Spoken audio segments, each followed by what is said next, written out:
Hello student. In today's lecture we will going to study about development of animals in hydrosphere, in the hydrosphere and xerosphere. Okay, that is how the succession in during your last lecture you have already dealt about the succession, the general process of succession, then type of succession, then function, that we have already dealt with the succession. Now we are going to see some examples of succession in a hydrosphere, and xerosphere. In a hydrosphere, that spelling is mistake, that is HYDROSERE.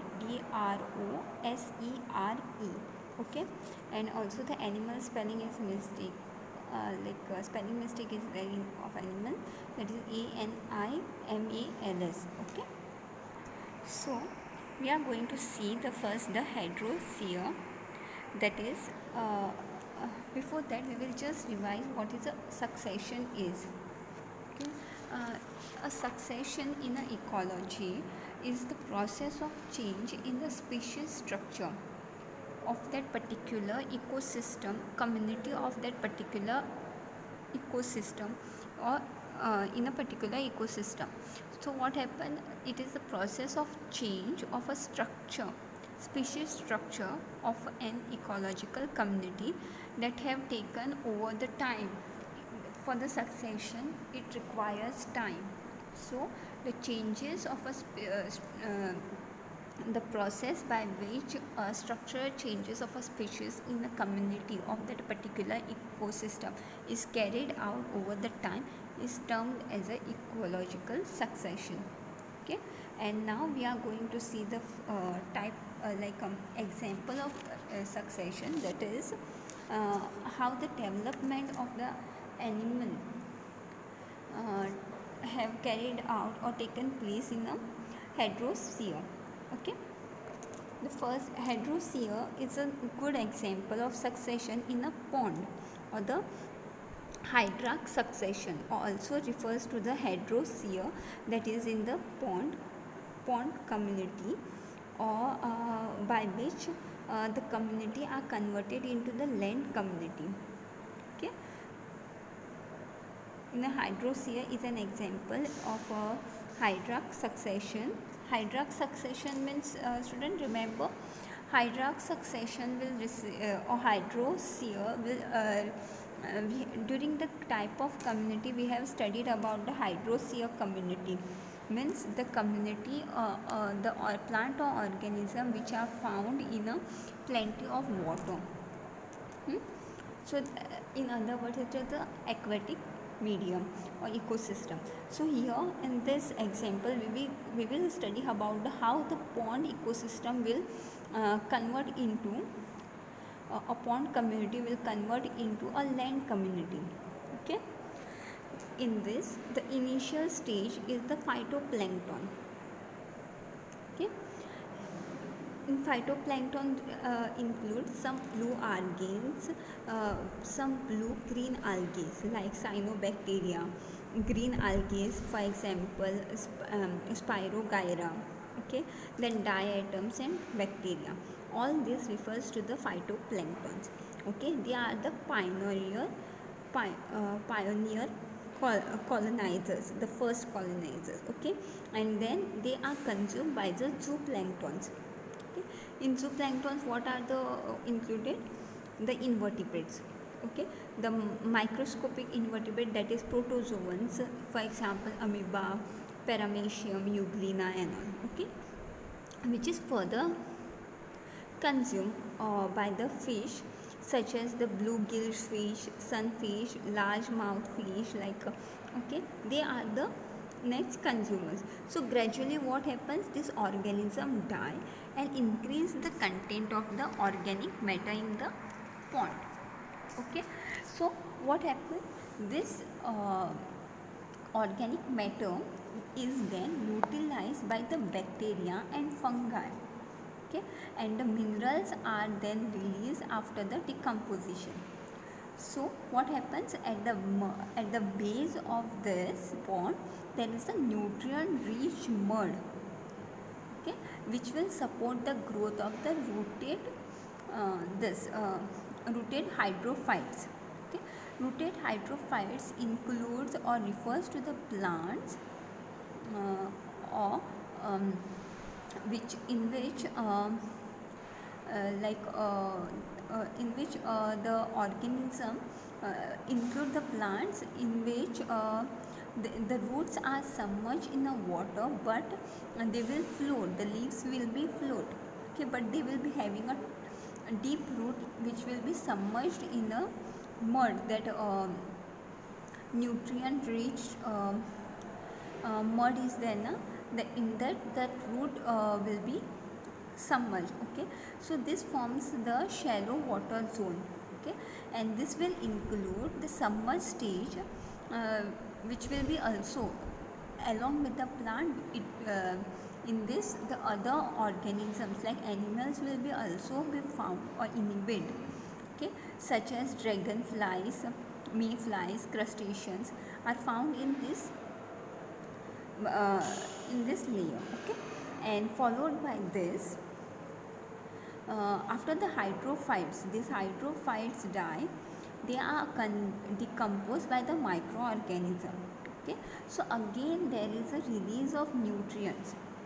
So in addition to this, later, due to silting, okay, that is the water depth of the pond is reduced, and on the margin of the pond grown rooted floating vegetation are rooted floating vegetation. Now that the plant species whose leaves reach the water surface, this rooted floating vegetations will include the plants of which the roots will be submerged into the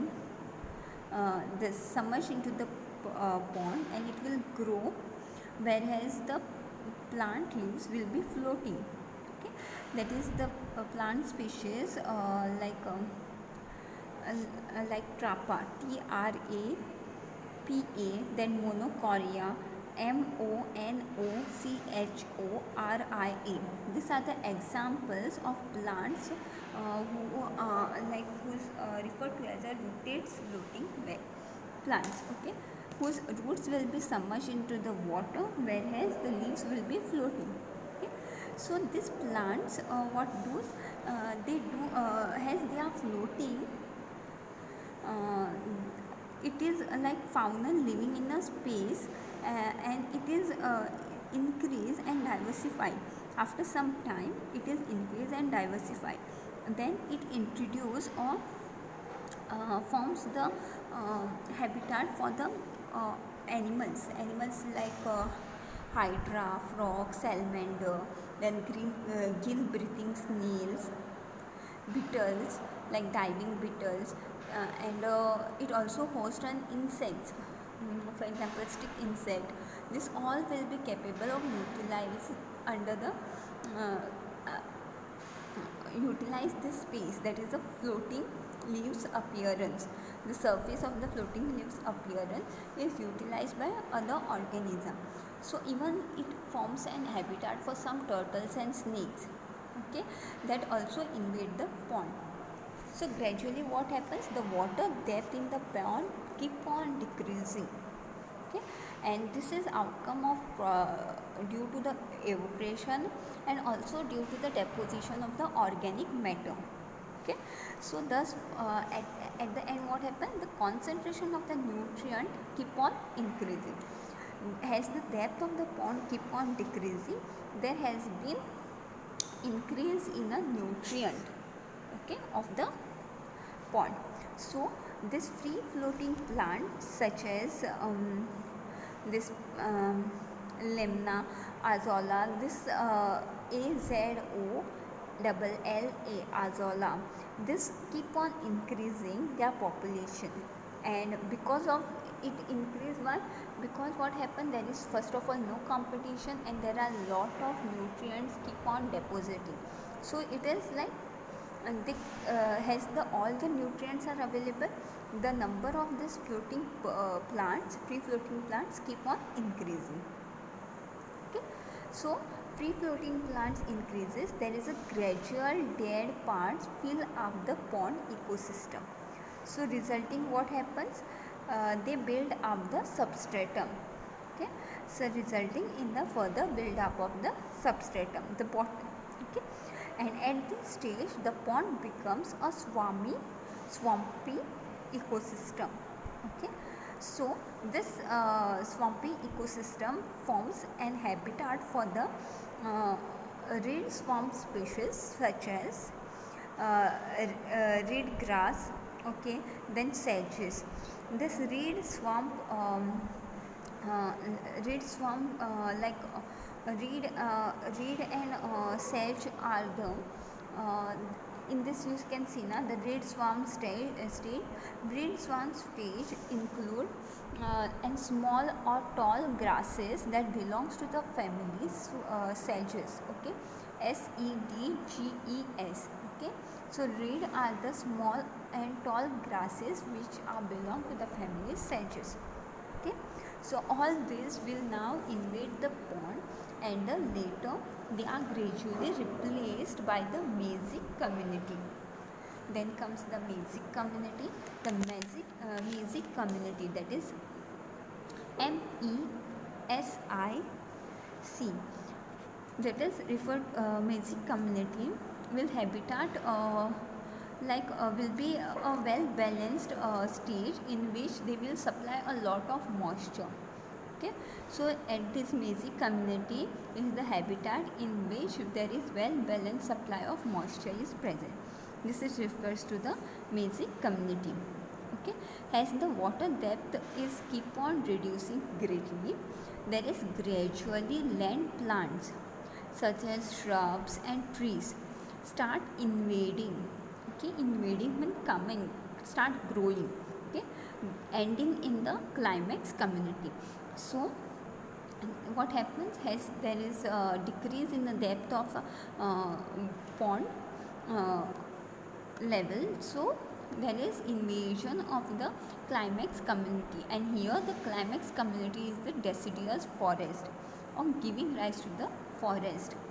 Okay, thus it becomes the solid ground now becomes a home for the deciduous forest, as the shrubs and like trees invades, it forms a habitat for the forest now. So in association with the changes in the water depth and vegetation, the aquatic fauna also change, and ultimately what happened, it replaced by the land animal. So this is how the hydrosphere changes into the, that is the aquatic environment changes into the terrestrial environment. Okay, and possible trend of succession in aquatic environment is phytoplankton stage, then rooted submerged stage, rooted floating stage, reed swamp stage, sedge meadow stage, then woodland stage, and then forest stage. Okay, so this is the how the climax community vary from the place to place. And for example, what happens in a low lying lands, that is in some part of Kashmir and all, the climax community has a trees such as salix, SALIX. Okay, so here what happened, whereas in Indian upland plateaus, the climax community is woody species. Okay, whereas in the ground vegetation is something different, like, okay, so climax vegetation of a low land and the valleys which provide a mesic environment will include some other species.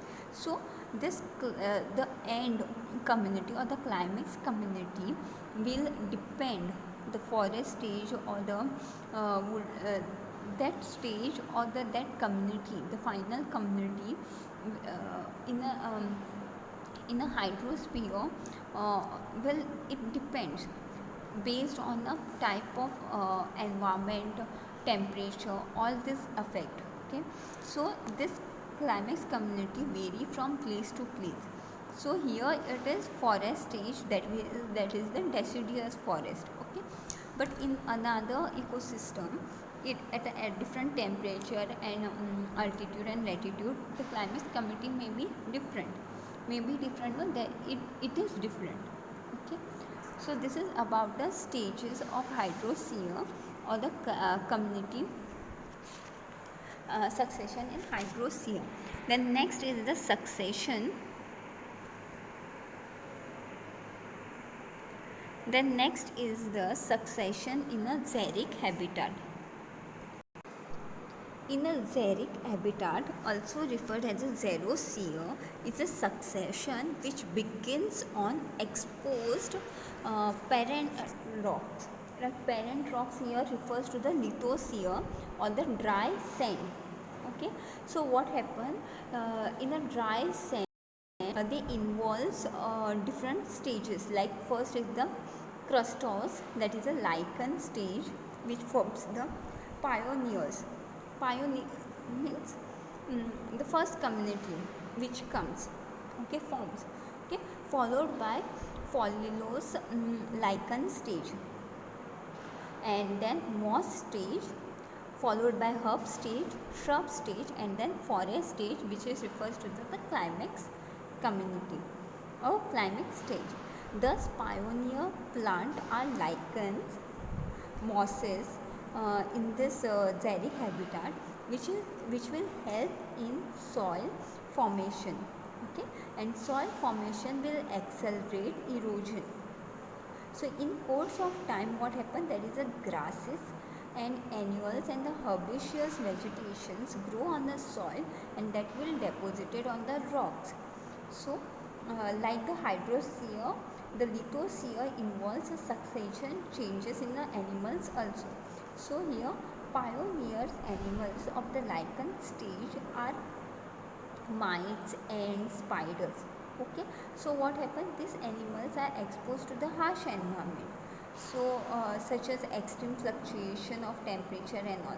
So later what happened, during the moss stage, there is the invasion of a new species of mites, small spiders, then other invading springtails in community. So this invading community will approach. Okay, and the herb stage is categorized by nematodes. Then in the herb stage, there is animals which are found are nematodes, mites, ants, and various other insect larvae. Okay, so these are the community which are found during herb stage. Okay, and herb stage and followed by then shrub stage. In a shrub stage, what happened, during the shrub and the forest stages, there is a qualitative and quantitative modification occurs in the fauna. Okay, so there are numerous kind of animals such as the slugs, then animals via worms, millipedes, centipedes, mites, snowbacks, bugs. These are all even amphibians such as salamander and frogs will found like on a reptiles. Even the reptiles such as turtles, skink, and other lizards, snakes, birds such as flycatcher, and mammals such as the mole, mouse, shrews, squirrels are all found in this shrubs stage. Okay, then shrub stage is followed by the forest formation, that is giving rise to the climax community. So this is in other words we can say that in a hydrosphere and the xerosphere, the difference is that there is the life or the succession begins in the water, whereas in the land, in a xeric habitat, the succession begins with the parent rocks, okay, or the dry sand. The process is somewhat similar, that is like in a pond ecosystem, what happens, there are the phytoplanktons which will form the pioneers. Okay, whereas in the xeric habitat there are like like other lichens are there which forms the pioneers. Okay, as they grows uh, and they die, they increase the nutrient of that particular ecosystem. So what happened, ultimately they die, they increase, decomposition take place as the nutrients are released, and there is deposition of nutrients keep on increasing. Okay, hence there are invasion of the other species. Okay, so at one time what happens, the invasions of other species this end, and the completely stable community occupies that space. Okay, that is refers to the climax community. Okay, the difference in short we will conclude that the hydraulic succession, that is the ecological succession that start in water bodies and proceeds to the mesozoic condition, that is the hydraulic succession, and end up with the forest climate, that is the terrestrial habitat. Whereas in the xeric succession what happens, ecological succession that starts with the like uh, parent rocks in a xeric condition, and that will proceed to the mesozoic condition, and then the terrestrial to terrestrial ecosystem only. Okay, so here in a hydraulic succession, first pioneer community is the phytoplankton stage. Okay, whereas in a xeric succession there is a lichen mass stage. Okay, followed by annual herb stage. Okay, whereas then uh, herb stage, shrub stage, and the forest stage. So total lichen, herb stage, then shrub stage and forest stage.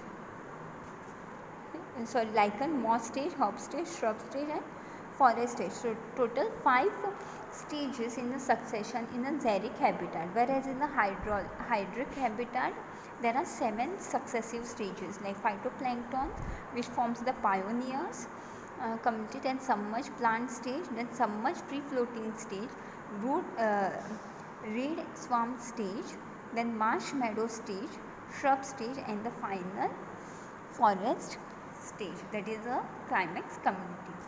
This is about the today's lecture. If you have any question, any doubt regarding this topic, then please let me know. Thank you.